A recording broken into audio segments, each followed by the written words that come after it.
Hello again. Today we're going to be reading the next few chapters of Not a Drop to Drink. We're going to be doing chapters 5 and 6 and possibly 7 if there's time. So, chapter 5. The constant grating of Mother's handsaw came from within the building as Lynn cut maple seeds out of the fence row with her hatchet. Mother needed green wood to smoke the meat, and Lynn's hands were soon slick from working with the living trees. The hard bulk of the handgun tucked into her waistband shaped against her ribs as she worked. Making brine for the meat before smoking it was the next job, which required an unheard of sin: pouring salt into water. Lynn balked at the thought, even after Mother explained that it would kill the bacteria in the meat. The logic wasn't enough to stop her from bristling as she watched Mother pour 20 gallons of water into buckets loaded with salt. "Gotta keep the brine cool," Mother said idly while she stirred. "We'll leave it down here in the basement once I've shot a deer and it's curing. Should take about a week." Lynn only muttered in response. Gallons of the purified water she'd hauled into the basement bottle by bottle were ruined, salted, as useless as ocean water. Mother glanced up at her. "I know you don't like this, but it's for the best. It's worked in the past to shoot a small deer and freeze the meat, but this way I can take something bigger down. We salt it, we smoke it, we can take it with us without having to worry about spoiling." "Take it where?" Lynn asked, her tone dark. Mother kept stirring the brine, even though Lynn could see that all the salt had dissolved. "We got lucky the other night, Lynn. Real lucky. They weren't expecting us to be anything less than an easy target. We put them down, and they're not going to be happy about it." "But you said they're set up in that little town where the stream runs through. Why would they want the pond?" "Because the stream isn't dependable," Mother answered. "Those people to the east will learn it soon enough. I'm guessing the men from the south suspect it. But also they'll come because we beat them, because they're men." Lynn ground a naked toe against the stone floor of the basement, ignoring the pain as it bent backwards. Men. Mother always spoke that word with such malevolence that Lynn could not imagine what they must be like. The dangers they posed to her survival she was aware of. Other threats, only hinted at by Mother, remained a mystery. "So what do we do?" "We go south with canned food and take enough meat to take us as far as we need." "You go on and make all the brine you want," Lynn said, pushing hard enough on her toe to bust the nail. You can salt up a damn bear and pack him into nice little bundles. I'm not going." Mother glanced at Lynn, her mouth twitching in a flash of humor. "Then I guess we'll have to kill the assholes." Butchering was work. Mother had shot a much larger deer than usual, and the stripping of muscle from bone was exhausting. Once all the meat was immersed in brine, they looked at each other critically. The basement had a drain, but most of the blood was on them rather than down it. Even Lynn's face had splotches on it where she swiped at her hair while working. Her arms were slick with blood, and it squelched between her bare toes. "I'll bring in some unpurified water," Lynn suggested.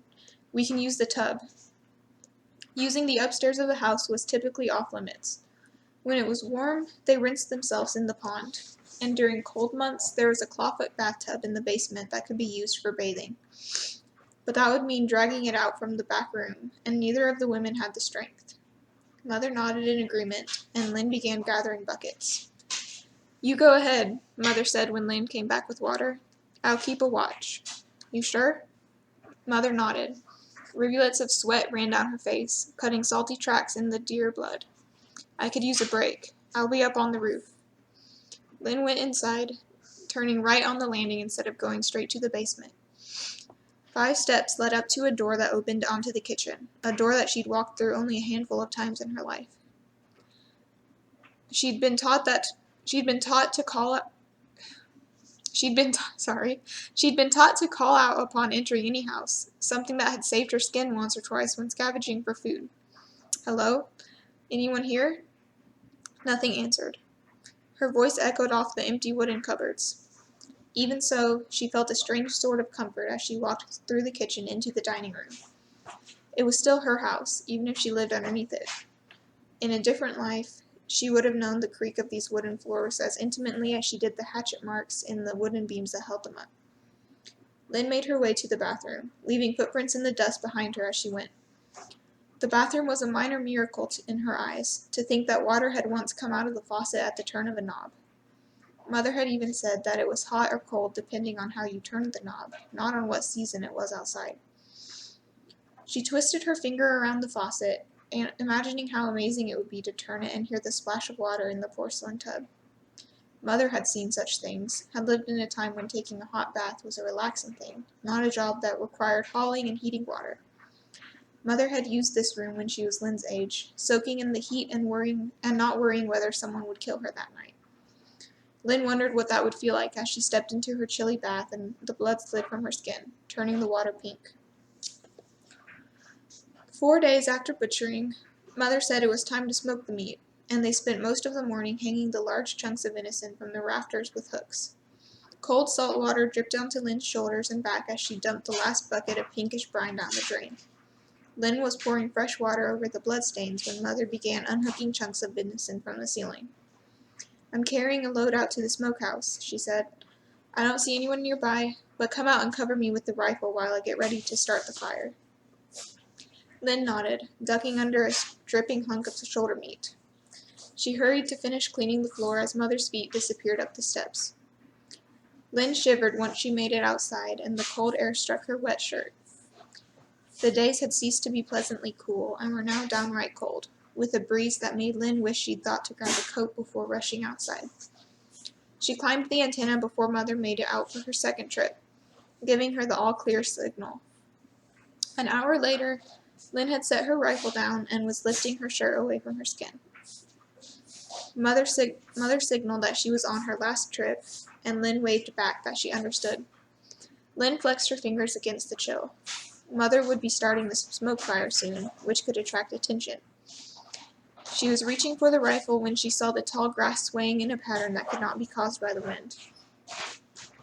3 lines took shape, moving fast and headed toward Mother. "Mother!" Lynn screamed. She was on her feet in an instant, her rifle aimed at the largest of the coyotes as he broke through the grass. She fired as she screamed, and Mother spun toward the sound.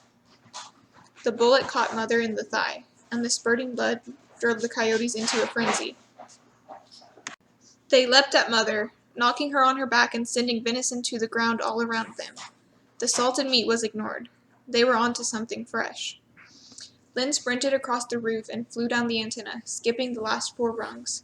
She fell to the ground, her left foot folding underneath her. The cracking sound from her ankle drowned out her cry, and she propped herself upright with the rifle. The triumphant, high-pitched hunting song of the coyotes rang in her ears as she pulled herself to her feet and lurched around the corner of the house. Big Bastard had Mother by her throat, while the other 2 tore at the wound that Lynn's bullet had opened. She fired again, from the hip, catching one of the smaller ones in the shoulder.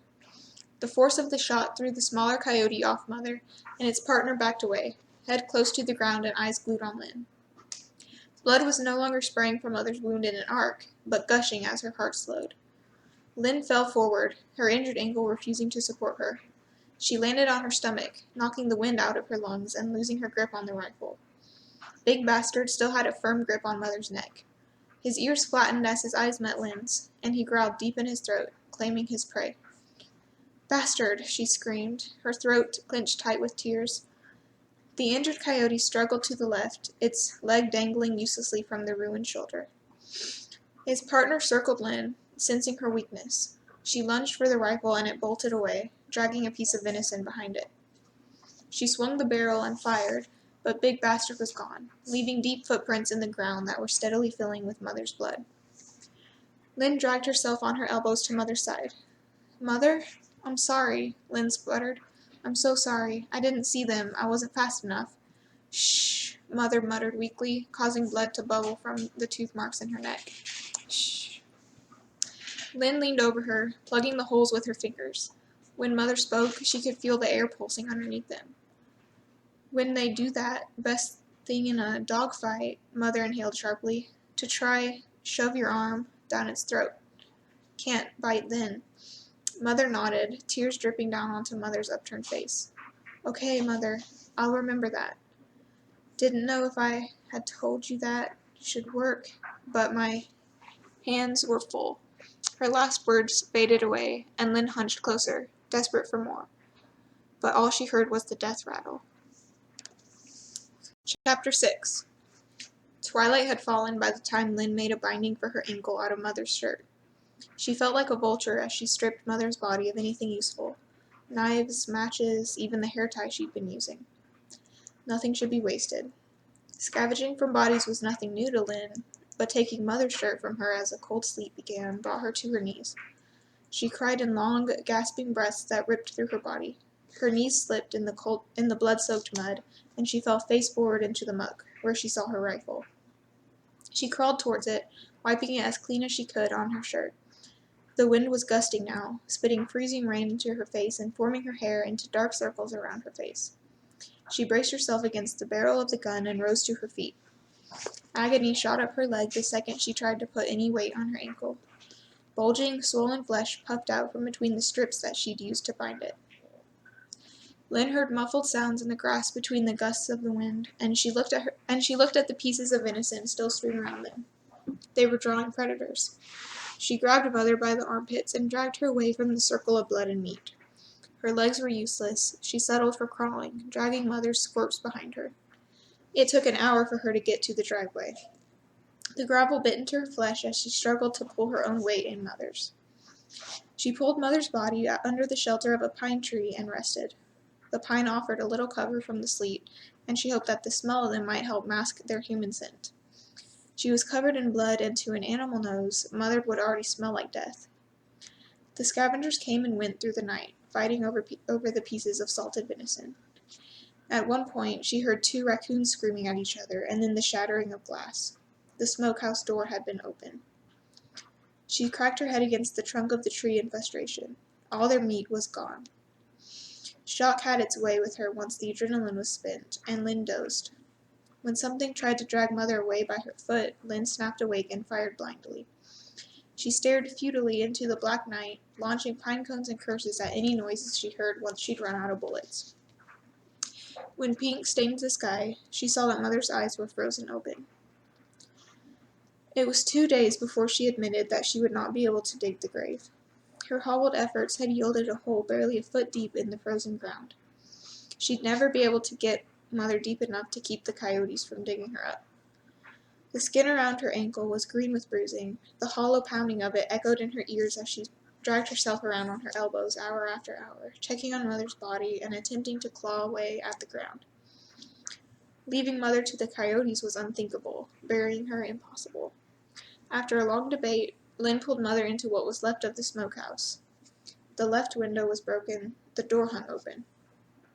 Clumps of dried mud formed a path where animals had tromped through the stoked yard to get their share. The few hooks left hanging from the beams had errant strips of meat clinging to them, peppered with teeth marks. Some were large and clearly canine. Tiny mice teeth had nibbled the pieces near the rafters. Lynn laid Mother on the floor, looking upward through the hole she'd been cutting in the ceiling the day before.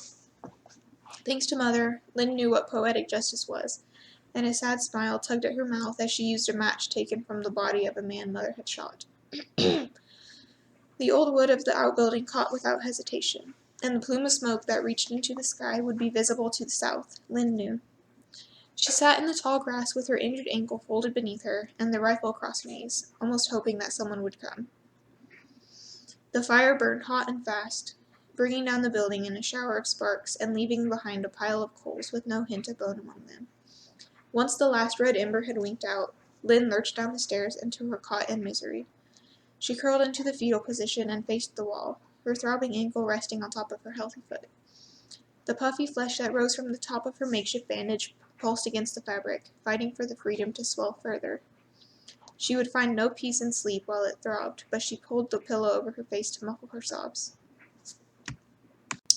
She didn't gather water for 10 days. Fear drove her from the tombs of the basement.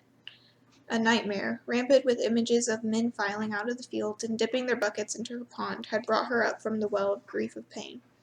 Her ankle wasn't broken. She could put more weight on it. She fashioned a splint for herself by snapping a wooden yardstick in half and binding the 2 strips to either side of her foot. It wasn't a cure, but she could hobble well enough to take care of herself. She needed to get wood downstairs. The tiny pile next to the stove that had kept her alive while she mourned was gone. The level of water in the purified basement tank lower than what she cared for. The mental list of chores assembled in her head made Lynn feel better. The weight of purpose and responsibility helped erase the feel of Mother's frozen hand glancing against her hair as Lynn pulled her into the smokehouse. Work without hope draws nectar in a sieve, and hope without an object cannot live, by Samuel Taylor Coleridge, Lynn said to herself as she tightened her bootlaces around the homemade splint. The sight of trampled ground around the perimeter of the pond brought her rifle to the ready, safety off. Large coyote prints crisscrossed freely, brave and confident. Smaller tracks littered the shallower bank, where raccoons had been. Among them all, standing out sharply, was a pair of boot prints. Lynn stared at them, fear rising in her throat. By the depth of the print, he'd stood there a while. Anger joined the fear as she imagined him surveying the property, dragging his eyes over her house while she lay injured and grieving in the basement. She heard something behind her and whirled, frightening a rabbit that had come to drink. The wildlife had become bold with no one to defend the pond. No shots ringing out over its placid surface. Lynn made the trek to the barn and retrieved her buckets. Pain shot through her foot at the extra weight of 10 gallons of water, but she struggled up the bank in spite of it, teeth gritted. There was no one to cover her, so she strapped her rifle to her back and hoped that she could be quick if the man returned. Water seen to, she went back to the basement, unhooked the hinged window, and tossed wood through the hole until her arms couldn't take it anymore. With 2 people, the job had never felt hard, but Lynn was alone and injured. She gathered blankets, extra ammunition, and a pillow. While the weather was warm, she would stay on the roof. Keeping a continuous watch would be impossible, but she could at least make her presence known. The man had been alone, of that she was sure. Whether he was only a traveler come to fill his bucket, or a scout sent by the party that had tried to overwhelm her and Mother, she didn't know. Whoever he was, she would be ready if he returned. Instead of men, she saw dogs, and she blew the head off the first coyote that came to the pond for a drink. Boredom had taken a toll as she waited for the return of the mysterious man, but the still-kicking corpse of the coyote filled her with satisfaction. The second coyote came to investigate hours later, and she took him in the rear leg. He made it nearly a mile from the house before collapsing, which brought others out to him. She made short work of 2 and picked off the slowest ones as the pack bolted away. It became an obsession, a twisted revenge for the needless death of Mother. The body that had fallen near the pond she dragged out into the field. None ventured any closer. The stink of surprise and death that it had sprayed in its dying throes was too powerful for animals to ignore. When the coyotes learned to skirt the western field, she picked them off in the east, and the buzzards swarmed. Gathering water became a function she performed out of habit, not the task that used to fill her with a sense of urgency. She ate quickly and tasted nothing, but her real prey never showed his face. Lynn killed 50 coyotes in a few days, but never saw Big Bastard. Her bullets flew without thought for size or guilt, or even the ammunition that Mother had always warned was precious. By the 5th day, the smell of rot filled the air. The only thing that cut through it was the tang of gunpowder when she took another down. Lynn's eyelids were growing heavy, her cheek resting against the warm rifle stock when a dark cloud of buzzards rose from the field, cackling anxiously about her disturbed meal. A man was coming across the field from the southwest, a handkerchief across his face to ward off the smell of the dead. Lynn squinted into the scope, watching as he skirted the corpses scattered in his path. His left leg dragged. The foot turned awkwardly inward. Recognition startled Lynn. The loss of Mother had struck her so deeply she'd forgotten there was one other person she could name in the world. Stebbs. His halting pace slowed as he came toward a boulder that rested in the middle of the field. He leaned on it, mopping his neck from the strain of walking the distance from his cabin. Lynn studied him through the scope. The twisted foot she remembered from years of watching him lope back and forth on his daily routine in the woods. The red handkerchief she'd seen before, too, often tied around his head as if he was sweating, which seemed to be always. He pulled something out of his pocket and held it up in the air. A piece of paper fluttered brightly in the wind. Lynn turned her barrel slightly into the setting sun so that rays flashed off it. He saw her signal and set the paper on the boulder, using another stone to weigh it down. Then he turned and slowly made his way back to the shack in the woods. Lynn debated. Going out would be difficult. Without Mother, even trips to the pond were a test of nerves. With no one to cover her back, every step felt like a reprieve from death, each silent second without a sniper's bullet an unprayed-for miracle. The walk itself wouldn't be easy. Her ankle was much better, but the boulder was still half a mile out.